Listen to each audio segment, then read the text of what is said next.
Hello, in today's video I'll show you how to start zone or room cleaning on your Saros Z70.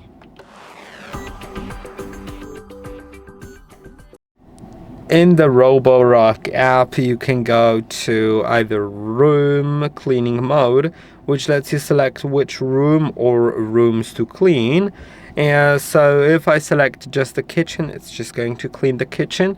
If I had selected both of them, it would also just clean both of the rooms that I have. If I had 5 rooms and selected 3 of them, it would clean 3 of them. And that is basically it. Then the other thing is zones, and in zones you can basically just create a zone or multiple zones. You can also edit the settings of them, the cleaning settings, by clicking on this tiny little dot in white dot right here, and yeah, you can just create the zones and the robot will clean only the zones.